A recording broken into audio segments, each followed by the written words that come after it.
He had been driving for hours across the flat, empty Midwest when the GPS told him to take a detour. Road construction, it said. So he turned onto a quiet two-lane road and followed it into a town he had never heard of. At first, everything seemed normal. Streetlights buzzed softly, houses glowed with warm yellow lamps, and cars sat neatly parked in driveways. But there wasn't a single person outside, not even a dog barking or a curtain twitching.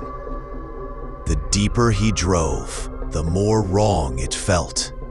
The town square clock tower was frozen at 3:17 a.m. And when he switched on the radio, it picked up only one station, crackling out a strange news report about a presidential address that never happened, and a weather warning for a storm that wasn't there.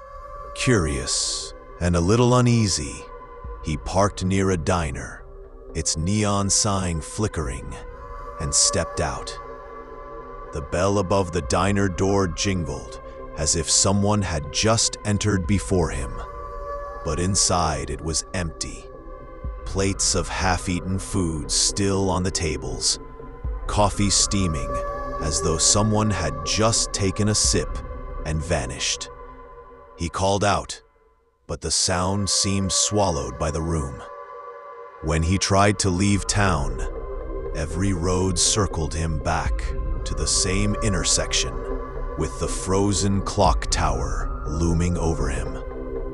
His phone had no service, no GPS, just a black screen that sometimes showed faint static like an old TV. Each time he passed a house, he noticed more details. A rocking chair moving on a porch with no wind. A child's shadow cast against a curtain with no one there. Faint whispers rising and fading as he drove by.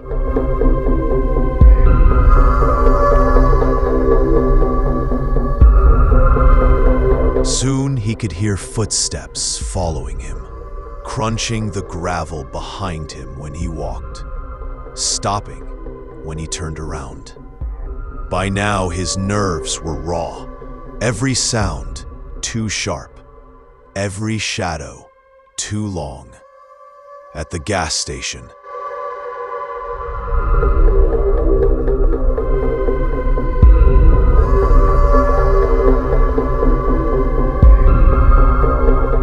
the TV screen behind the counter turned on by itself, showing him live footage of himself standing there.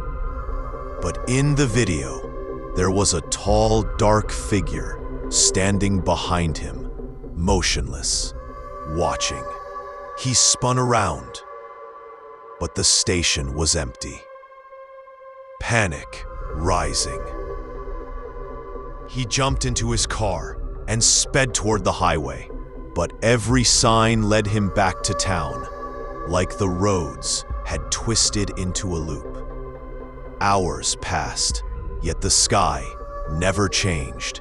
The same pale pre-dawn light lingered, as if dawn refused to come. By the time the first rays of sunlight finally broke over the horizon, the town looked completely different. Silent, decayed. The cars rusted, windows smashed, weeds growing through cracked sidewalks, as though no one had lived here for 50 years.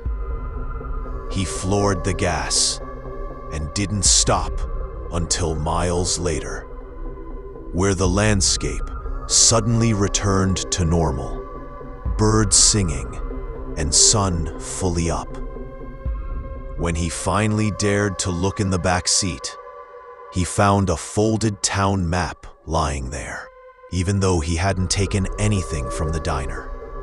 The map was old, yellowed, showing the same streets he'd just driven through, and in red ink Across the center of the page was one word, written in jagged letters that looked fresh: return.